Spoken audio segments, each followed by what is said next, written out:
It's my pleasure to introduce Joan Rohlfing and Carl Robichaux. Joan will be doing the talk and then Carl will join us for Q&A. So Joan is President and Chief Operating Officer for the Nuclear Threat Initiative. Prior to joining NTI, she's held senior positions with the US Department of Energy and worked as an advisor to the US Ambassador to India in the wake of nuclear tests in India and Pakistan. Earlier in her career, she oversaw nuclear security programs at the Department of Defense and the Department of Energy. Carl is a foreign policy professional specializing in nuclear weapons policy and serves as an advisor to Longview Philanthropy. From 2008 until July this year, Carl led nuclear policy grant-making at the Carnegie Corporation of New York, where he worked to design and implement policies with the goal of reducing the risk of nuclear war, proliferation, and terrorism. So please join me in welcoming Joan to the stage.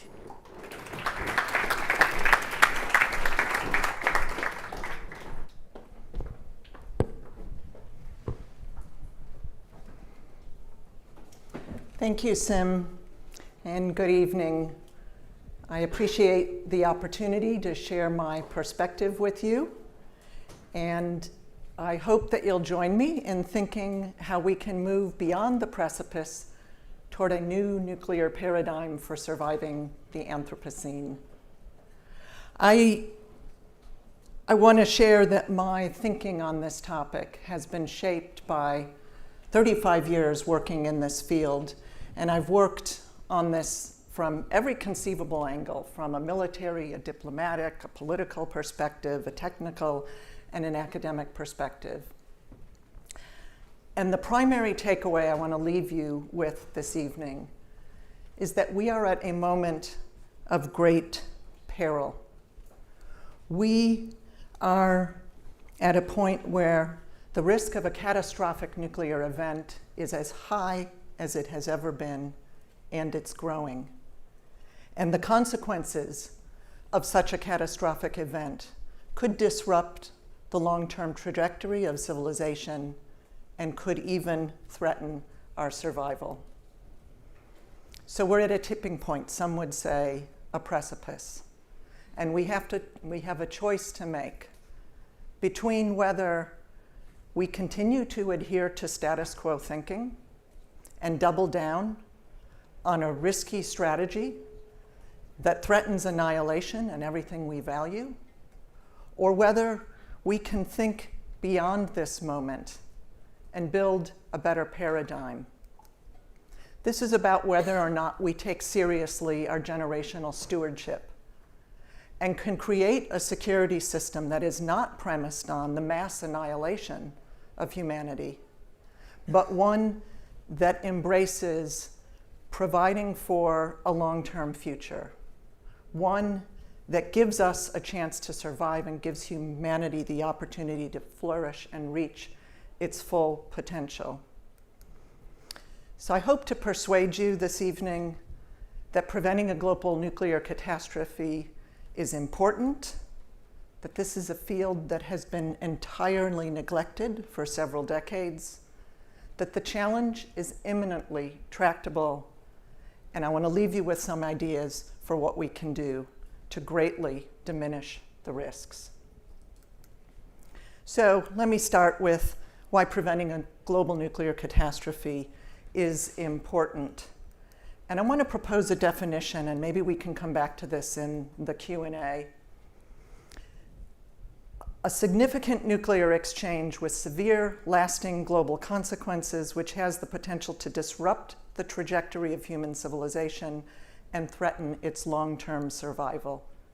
I believe that we are at this moment where the potential of a global catastrophic nuclear event is real. By the way, throughout this brief, you're going to see this term come up a couple of times, and even the acronym. So why is the risk of use high and growing?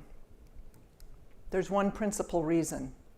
Our dominant strategy for preventing nuclear war, nuclear deterrence, is an inherently risky by design. It has risk baked into its DNA, and it's an outdated strategy. I'm going to say a little bit more about this because I think this provides important foundational context.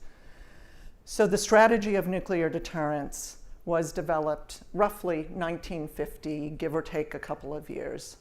So the first thing you should notice is this is a strategy that was designed by my grandparents' generation. For most of you here, your great-grandparents' generation. And yet, it underpins the entire global nuclear architecture for preventing nuclear use. And it's based on a big bet.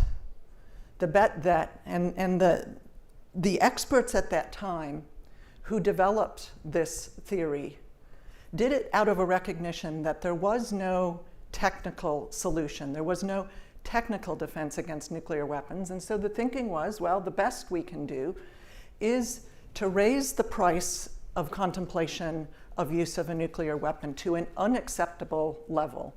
And the way to do that was to threaten mass retaliation of any nuclear attack with a nuclear counterattack.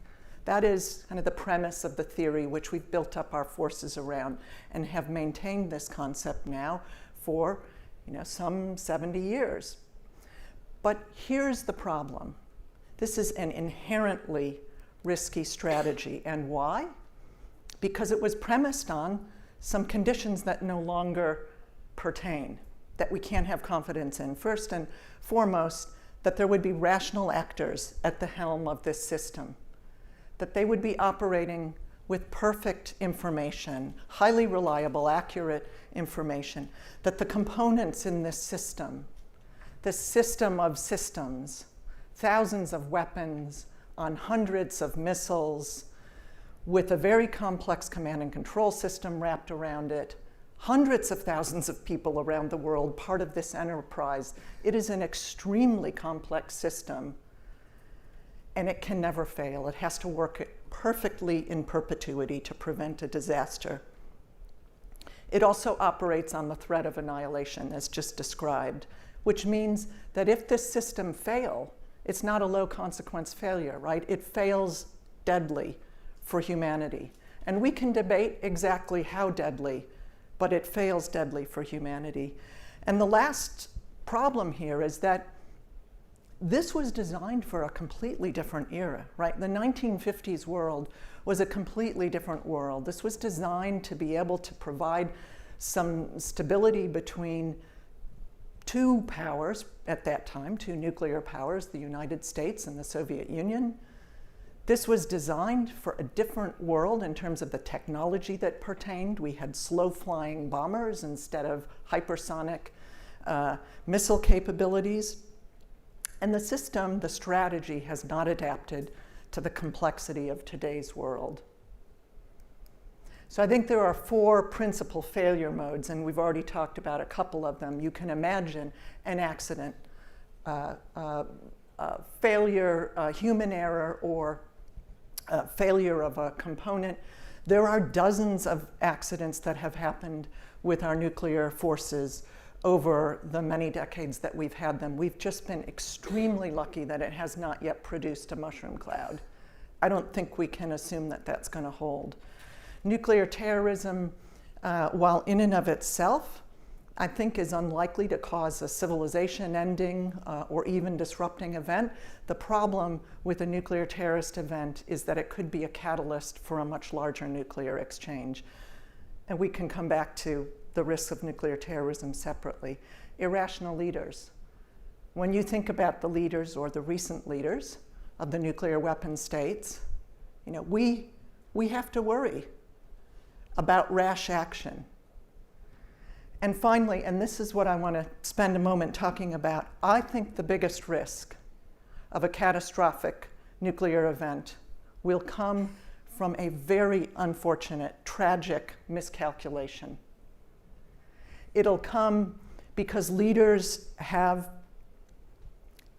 bought into this idea that we can maintain this complex system and that it will operate in a way that prevents an accidental or a misuse or a misperceived use. And let me just give you one example, and I could stand here for half an hour and spin up different scenarios, but we don't have time for that. And that is the cyber vulnerability of our existing system. We have As mentioned earlier, our system of systems, many digital components and an increasing number of digital components. We cannot have confidence that all of those components will operate the way they were intended to, nor can we have confidence that we're secure. And when I say we, I mean the global we. I don't just mean the United States. Any country that has these weapons has digital components. And we know that cyber vulnerability is very real. And I'll give you just kind of one data point on that. In 2013, the US Department of Defense conducted a study to better understand the vulnerabilities of all of its systems to cyber attacks. And the basic conclusion of the study was, for me, a quite chilling and frightening one, and that is that we cannot count on these systems working, that there was no comprehensive technical approach that would protect US military systems, to include nuclear. So let's talk about consequences. What happens if there's a failure and there is a massive exchange of nuclear weapons? I think the key takeaway here, contrary to popular understanding, we actually have no comprehensive understanding of the societal effects of a nuclear catastrophe. Now you may be wondering, how can that be, right? We've had these weapons for a long time. We've studied them. We've studied their effects. Let me explain. We do know, in fact, a lot about the prompt effects of nuclear weapons. And we know that because they've been used both in Hiroshima and Nagasaki, but there is also a long test history. Before atmospheric testing was stopped, mostly it was the US and the Soviet Union conducted more than 500 atmospheric tests. And they tested these weapons against a lot of different target sets. And so we have a pretty good understanding of the effects of blast, radiation, fallout, EMP, et cetera. And we know that tens of millions, perhaps even hundreds of millions, could die in a major exchange within a period of minutes to hours to days. We have some good analysis that informs our understanding that there would be likely climatic consequences. And there are debates about, okay, how much soot really would be lifted into the atmosphere from the ensuing fires after a nuclear attack. And so we can debate whether it's 7 to 8 degrees centigrade, which is what some studies tell us, or whether it's less than that.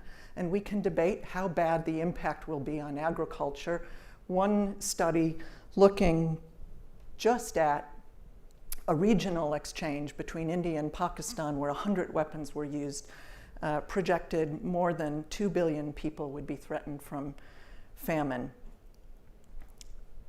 This is a very serious event. But here's what we don't know, which is an awful lot. There has never been any serious, comprehensive attempt to look at the cascade effects of the prompt effects of nuclear weapons. So for example, what happens when critical infrastructure is not just taken offline for some limited period of time, but physically destroyed?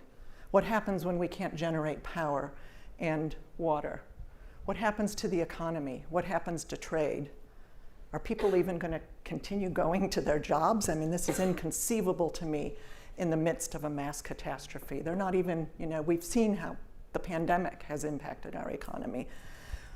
As our systems are collapsing, what does it do to our ability to govern?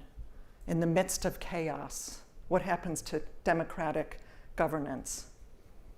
And how does this disrupt the long-term trajectory of human civilization? By the way, there would be lasting impact on public health. There's not time to go into all of it. But the bottom line, our leaders have their hands on the controls of a system that they don't understand. We are flying blind in terms of the potential consequences of use. And Martin Hellman from Stanford asks, I think, the fundamental question: can we responsibly bet humanity's existence on a strategy for which the risk of failure is totally unknown? There's a lot of work to do. This is an eye chart. You're not going to be able to read it, but what I'll explain and what I hope you see is the trajectory of the curve on this graph. This is an excellent chart that was produced by Luke Muehlhauser, trying to illustrate the gains in human well-being as a result of the Industrial Revolution.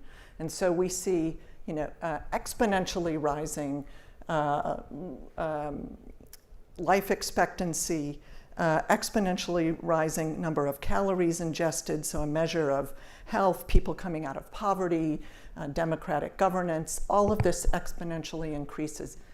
If we have a catastrophic nuclear event that pushes us back to the pre-era of the Industrial Revolution, I don't think we should assume there are no guarantees that we get back on this trajectory easily or in any time at all. And let me conclude this section with my own personal judgment about the nature of the risk we face. And I know there are a lot of, everyone has kind of their own calculation. We've seen people throw different numbers out. This is my considered judgment, and I think it's a very conservative one. I assign about 0.5% risk per year to the potential for a global catastrophic nuclear event. And if one thinks about the cumulative risk over time, that means over the balance of this century, the remaining 79 years, there is a 40% chance that we suffer a catastrophic nuclear event. That's not good news for my son. It's not good news for those of you who have children. It is not good news for the future. So this might sound like a moment of despair in this talk, but not all is lost. And I want to talk about why this is not inevitable and we don't need to accept this. But first, let me just say a few words about how this field has become extremely neglected over time. Wasn't always true, but it is now. And there are two principal reasons. One is inadequate funding for preventing a catastrophe, and the second is we see this dearth of innovation. There is an absence of intellectual capital invested in solving this problem. So let me tackle these very quickly. You might be thinking, well, wait a minute, governments spend billions of dollars on this. How is it possible that this is an underinvested area? Well, because government spending is largely misplaced, almost entirely misplaced. Instead of spending money to reduce the catastrophic risks, we are doubling down. So I'm offering a US number here because we have the best data and the most transparency into US spending. But we know that the United States, Russia, China, pretty much every nuclear state is in the process of recapitalizing their nuclear forces. They're in the process of reinvesting in this old, antiquated, inherently risky strategy. There is a small amount. I don't want to make it sound like our governments aren't spending any money on risk reduction. In the US, about $3 billion annually is spent on risk reduction. The balance of this, it goes to important things, some of it materials security, some of it supporting the important institutional infrastructure like the International Atomic Energy Agency, but it's not nearly enough relative to the threat we face. And here's the real punchline. There's almost no investment in building a better system. We have an opportunity to design a better strategy, one that is not inherently risky and one that can't threaten the long-term future of humanity, but we're doubling down on this obsolete, maladaptive strategy. The story with civil society is really not any better, and this is a big problem because a lot of the transformation in this field in the past has come out of civil society. Unfortunately, philanthropic investment in this area for civil society is in free fall at the moment. There is a sense of crisis with this field. Since the end of the Cold War, we've seen kind of a steady exit of funders as they've turned their attention to issues that they consider to be more pressing, more current.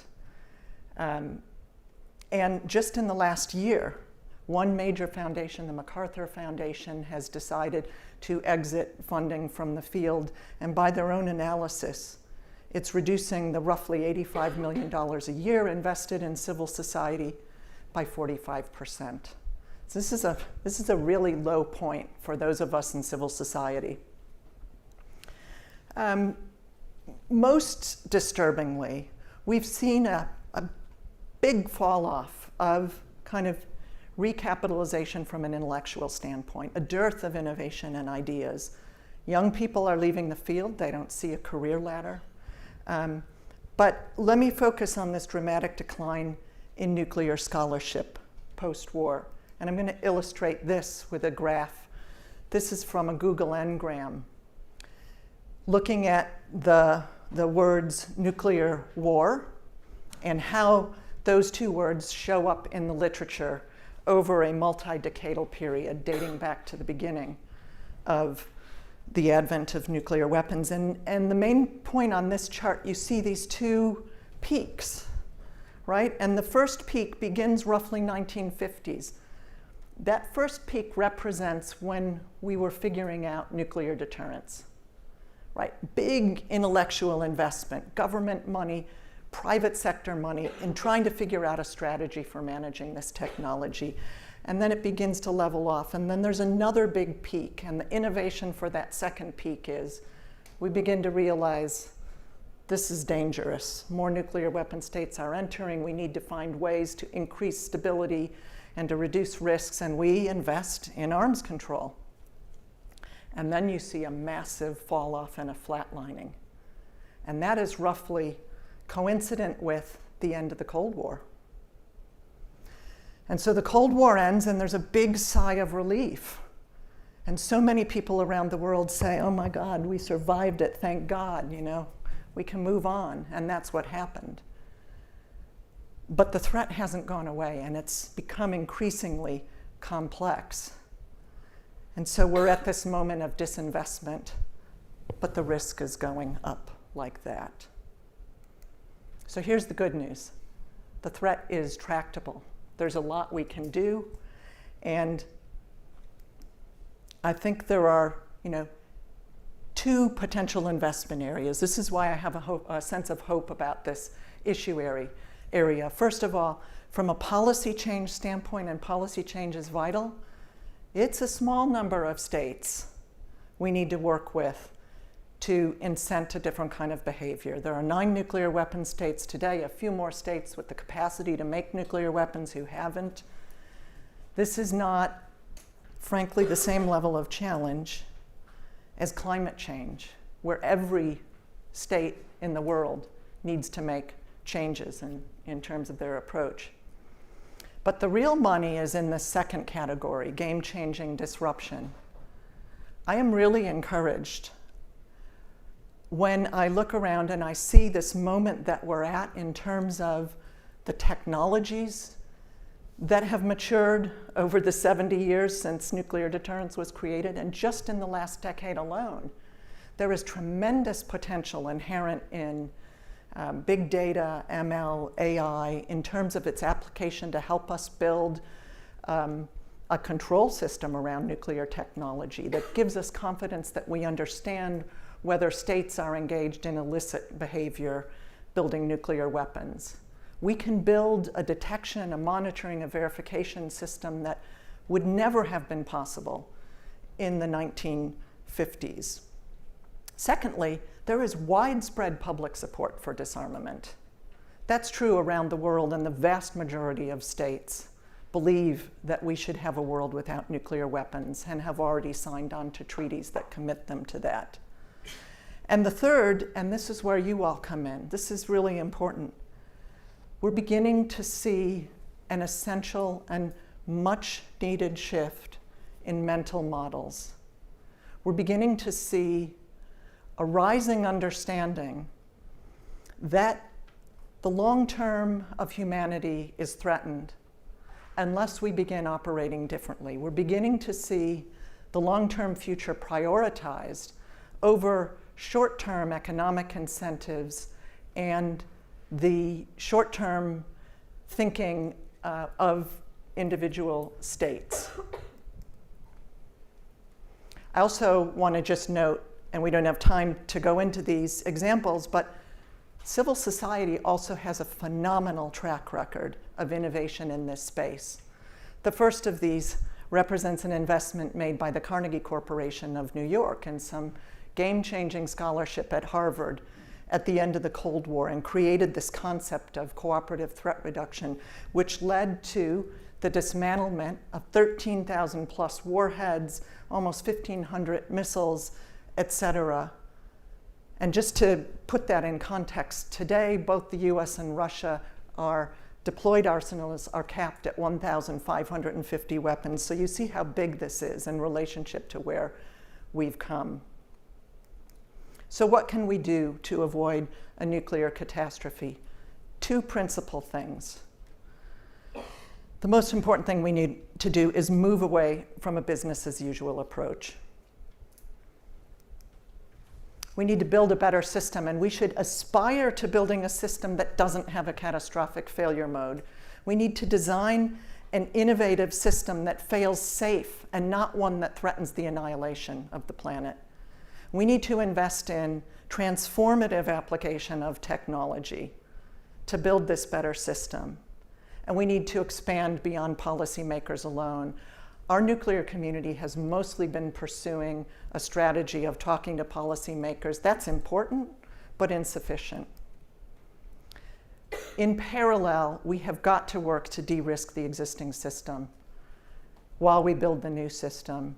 These are near-term steps. They're within our grasp. We have to build the political will to do this. What can you contribute?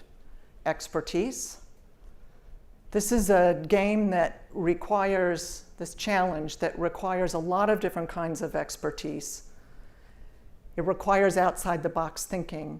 It requires pushing open further the Overton window, and it requires resources to enable all of this to happen. So I'm going to end where I started, which is that we are at a turning point. We're at a moment in time where we can continue with a business as usual approach and watch the risk increase, or we can choose to build a world that extends the long-term potential for humanity and enables us to flourish. I invite you to join me on that journey, and thank you very much for your attention. Thank you.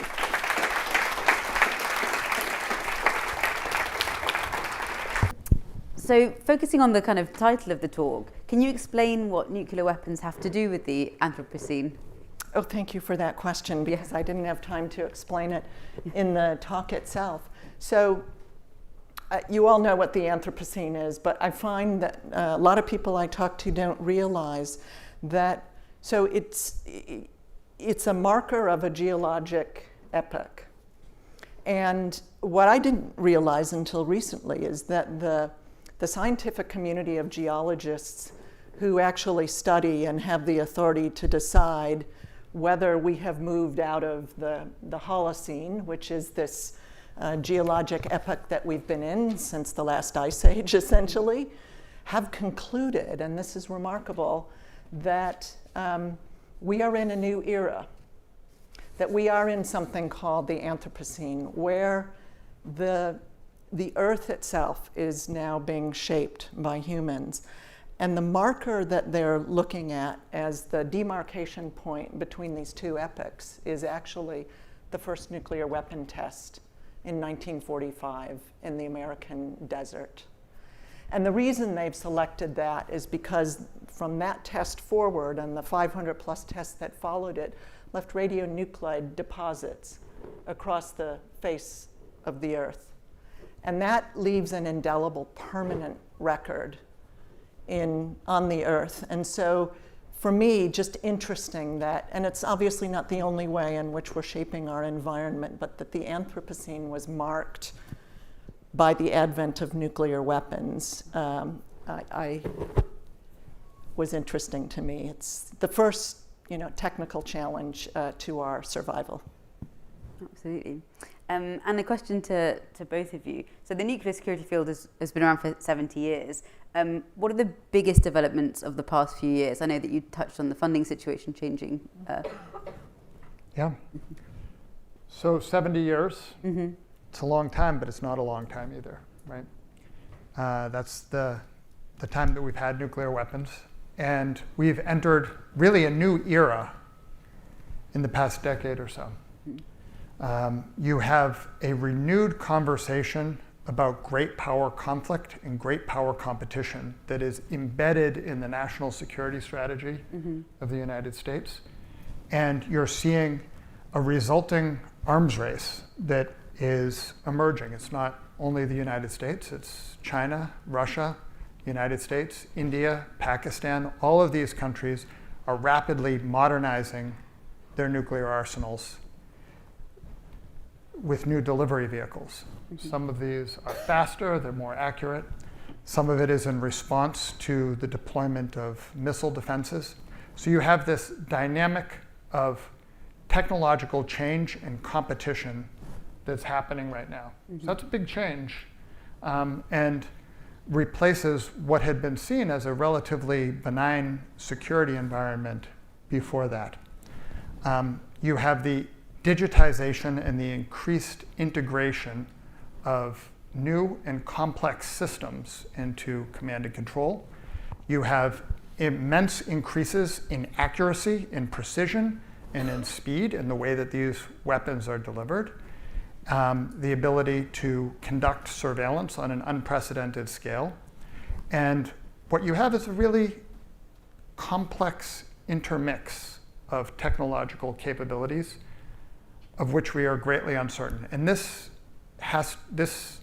ultimately, humans are in charge of making these decisions in the moment of crisis. Nuclear weapons are about leveraging risk in order to achieve your political goals. And we are asking a lot of our decision makers to make a decision within a few moments' time that has immense consequences. We know that humans are not good at making decisions of this sort under duress. The more we learn about the human mind, the more we are confronted with this reality that nuclear deterrence is inherently at conflict with our ability to make smart decisions. And that is becoming even more the case as we condense the decision-making time with faster and more accurate systems. Now, there are ways out of this problem. And there are a lot of smart people that are thinking about it. But right now, all of the incentives are in the other direction because we are entering this period of competition. And the nature of war is speeding up as we automate things and as we prepare, as many of you know. So that's the situation we find ourselves in. Can I just build on the complexity case that you've created? Because it's absolutely right, Carl. This is a world that is rapidly growing complex beyond our ability to manage it in this domain, in the nuclear domain in particular. And what I wanted to share was a quote I actually brought up here to the stage because I thought, oh my God, if he thinks that, then I guess it's good news at one level. This is a quote from Admiral Charles Richard. He's the head of U.S. Strategic Command, and that's the command that's responsible for all U.S. nuclear weapons. And he basically acknowledges that we're at this moment of complexity that's forcing them to rethink. And what he says is that we need to work on the basic theory. This is a quote. We are in uncharted territory. We need to be far more humble. We are rewriting deterrence theory operationally, but is not something one command can do alone.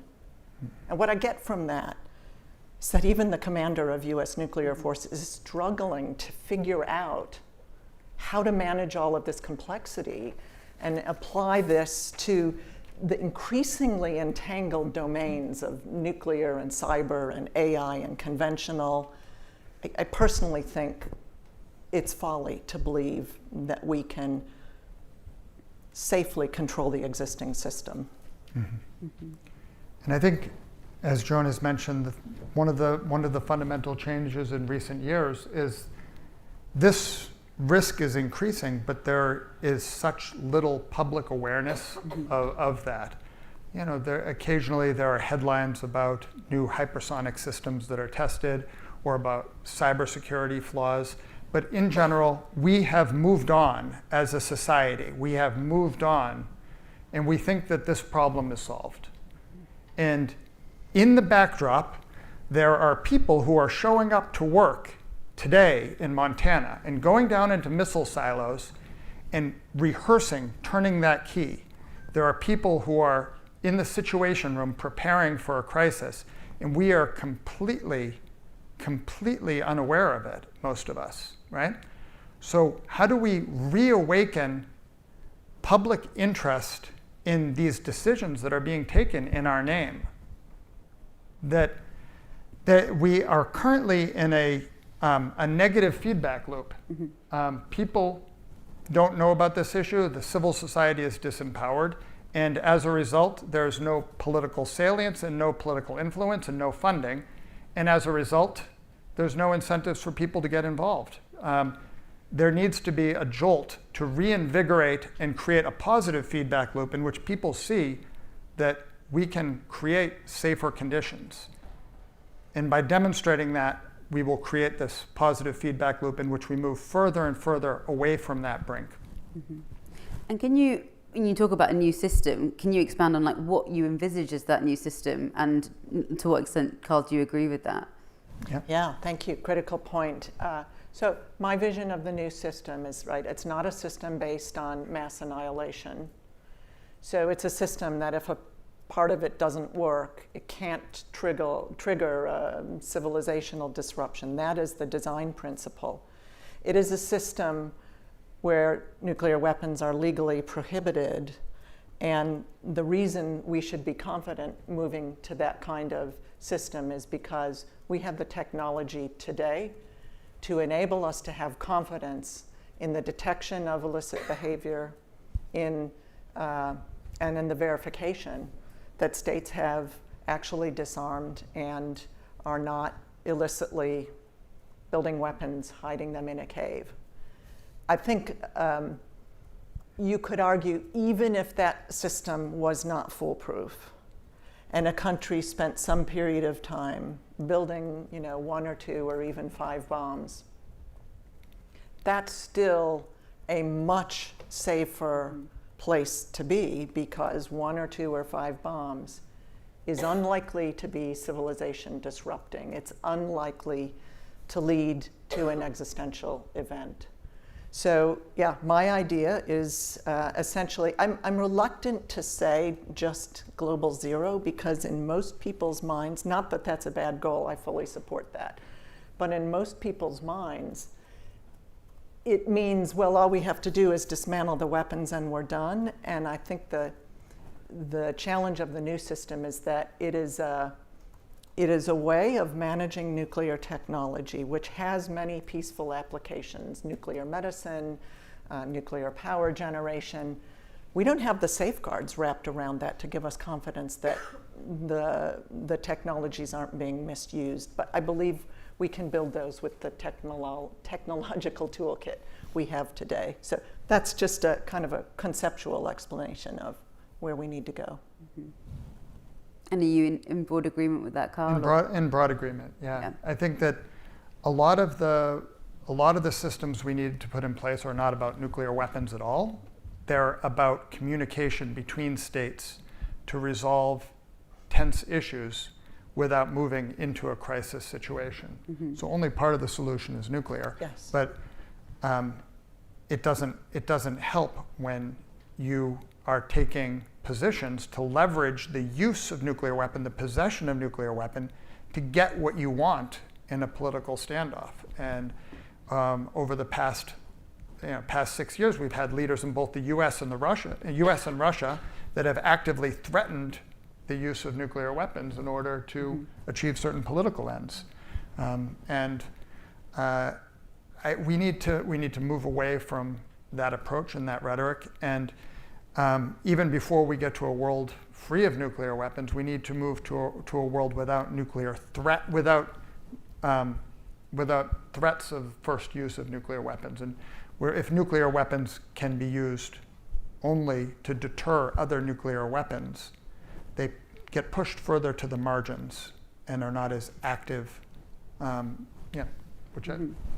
then to your risk number, do you think that it's the case that annual risk now is as high as it was in the peak in the 60s and the 80s, in the Cuban Missile Crisis, etc.? Do you think that's yes, true? I believe it's at least as high. And people may say, oh my God, really as high as the Cuban Missile Crisis? That was a moment of great danger. And as Carl eloquently explained in his talk last year, we didn't even appreciate until well after the fact how close we came to nuclear war. But I believe we are at that moment again today, and in a way it's a more dangerous situation because we don't understand that we're at that moment. But the complexity of the 9 nuclear weapon states, the new technologies, and the disinvestment has created this incredibly dangerous moment. The Cold War had a real ideological element to it, and the stakes seemed higher, if that's possible, than some of the current political standoffs. What's different now is that we have a lot more nuclear weapons with a lot more potential megatonnage of destruction out there. The Cuban Missile Crisis was a moment of great crisis, but the consequences wouldn't have been as great as if there were a nuclear crisis today between the US and Russia or the US and China. I am very concerned about a future Taiwan Straits crisis and how that would play out. I'm very concerned about some of the scenarios you see in Eastern Europe and how that might play out. So, not to mention India and Pakistan. And we've seen active crises there in the past couple of years. And as Joan mentioned, even a small limited nuclear war could result in massive famine and cascading consequences that would be disastrous for humanity. And with changes in the field, like funders leaving, what are the main lessons that we can learn there? Like, are there some approaches that are less impactful than we might have thought, or what are the key lessons there, do you think? Yeah, I wouldn't read too much into the MacArthur departure as being a repudiation of their grant-making strategy. If you read the report of the evaluators they hired to assess the program, they found that they were having significant impact on the issue. What the evaluators also found was there was no clear line of sight towards the goal that MacArthur had set for itself. Why is that?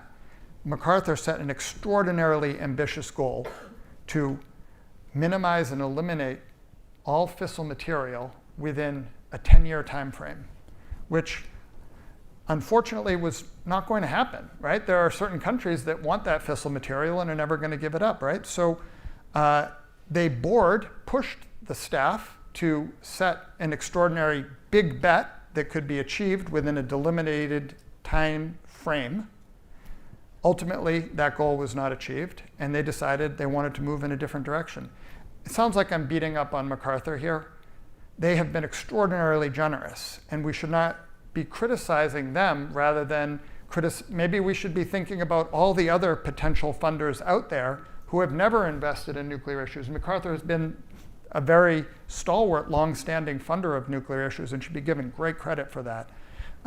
There is a certain blind spot, I think we have throughout the philanthropic community, that there are these catastrophic risks. And yeah, when you fund these issues, you're not going to see a decline in maternal fatalities or an improvement in the arts culture in Chicago, but they have repercussions that are difficult to measure.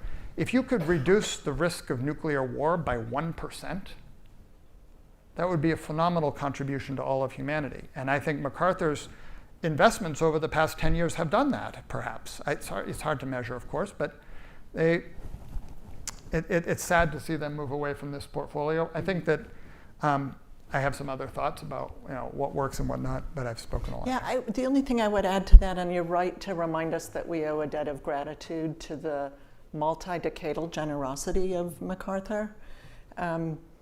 But I do think our community bears some responsibility for not being able to communicate effectively why leaders at foundations and the public should care about this issue. And so one thing that we've been focusing on at NTI is helping to develop better communications tools so that people can understand why this issue is relevant to their day-to-day lives and not just some arcane military topic. It's not. I would argue this is fundamentally a moral issue, a humanitarian issue, an issue about the future, an issue that impacts our economy. But that's not how we talk about it. We use totally obscure language that makes this issue less accessible to normal people. So I think we do bear some responsibility, and also I would just note that their decision to leave the field was coincident with a leadership change at the foundation. Mm-hmm. And they decided to invest in social justice issues, more money in climate, worthy causes. And in the absence of someone making an understandable case for nuclear, it's not a surprise. But it's not an indictment of both the contributions they made, about the contributions civil society has made and can make, mm-hmm. And about the threat. So on threats, specific threats, what threats are you most worried about in the space, and why, especially particularly from a long-termist point of view?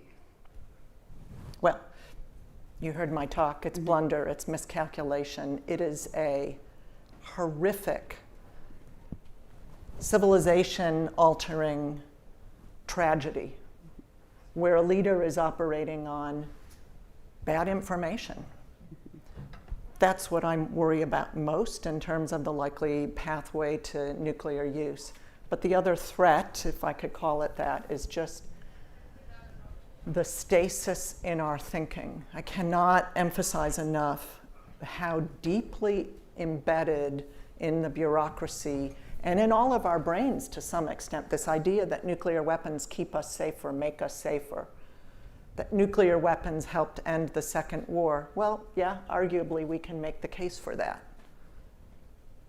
I can even understand why President Truman made the decision that he did, but that was then.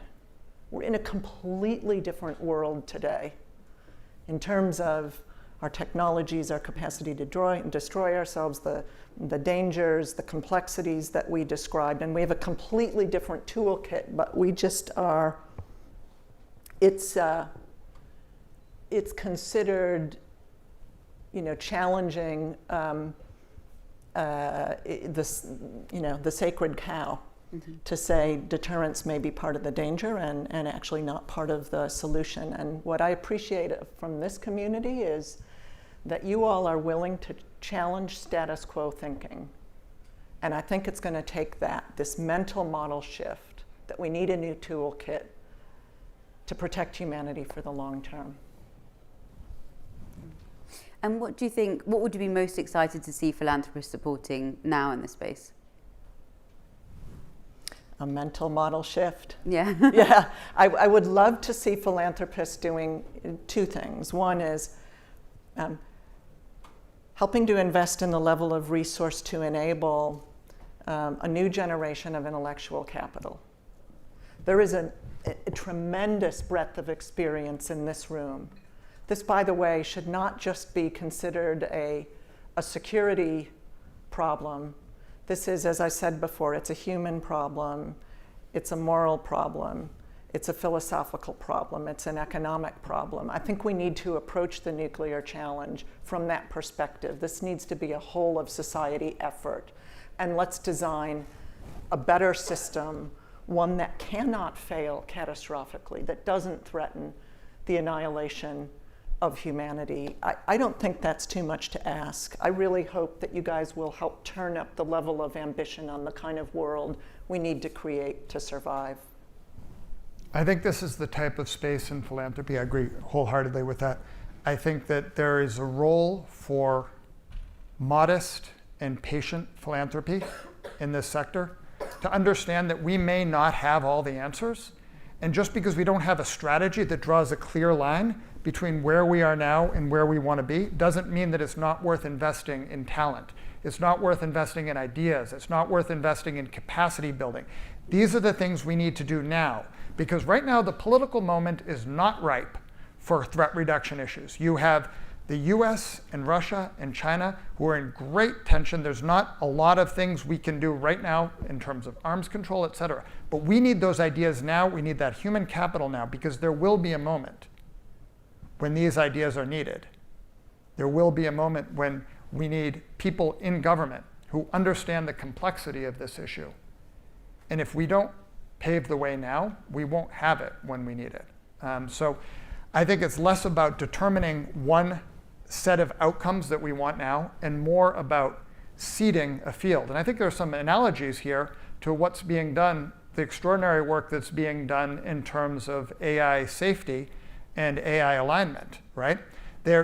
We may not know the exact answer for what it looks like, but that doesn't mean it's not worth investing in the capacity to find those answers.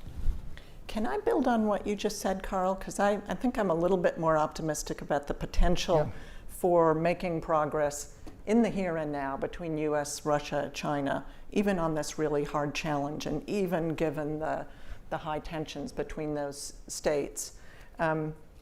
We're seeing some uptake at senior levels in terms of the strategic stability discussions between the US and Russia. We're seeing an opportunity to think about policy steps and to try and push that door open. So I think there are some signs of optimism. Absolutely, and I shouldn't overstate the pessimism. What I was trying to confer is that the solutions that have worked in the past are not the ones we can go to now. So treaty-based arms control, which has been a staple of the risk reduction efforts over the past 40 years, it's really hard to imagine the US Senate. 60 US senators couldn't agree that apple pie tastes delicious, right? So that's the world we're in. You need 60 senators for any kind of treaty. So how do you move forward in a world in which treaties may not be possible, but which confidence building measures and technical solutions might be? There are a lot of smart people who are thinking about this, but we're going to need some new approaches. So to build on that, really vital, our political leaders need to understand that people care about this issue. They need constituents who are asking them, what are you doing to make the world safer from this catastrophic risk? And that's been pretty much non-existent, I would say, across virtually all of the nuclear weapon states. We know it's true in the United States. And that's a problem worthy of some investment to think about how we do that, to build greater awareness of the stakes that we all have in a different system, a safer system. So I think we need to, as a community, figure out how to add that to our toolkit. And it's been hard because it's expensive. And we're a community that is starving, that is shedding people, that's in the midst of a crisis. But I think that's really important. By the way, one data point I would share, I was so stunned to learn this. You heard me reference $85 million roughly in civil society. That was the investment before MacArthur's withdrawal. Nike spends about $3.6 billion per year on advertising. That sort of frames, right, like, wow, this is just, what's wrong with this picture? We're not serious about investing in this risk reduction. The United States government, I gave you that $3 billion figure for nuclear risk reduction. That's less than what Nike spends on its annual advertising. And then to round us off, if you could kind of share with the audience one takeaway that you'd like them to take away from this session. Joan. Well, my punchline, we're in grave peril. I wish more people appreciated just how dangerous this moment is. But we don't have to be. We can choose a better future. We just need to be bolder and more ambitious about the future we want to carve for ourselves. It's up to us to build a better future. But we need to lean into this problem. Yeah. And I think NTI and so many of the non-governmental organizations who have worked on this issue have an extraordinary track record of bringing in ideas that would not have been generated otherwise. I think we can look back and be proud of that, but know that to move forward in this era of rapid technological change and political challenges, we are going to need to find some new tools in the toolbox. We're going to need new talent and new ideas. And it's a great time to be reinventing to solve the problems of the 21st century so that we can avoid this crisis. Okay. You're here. Thank you so much both. Please join me in thanking Joan and Carl. Thank you.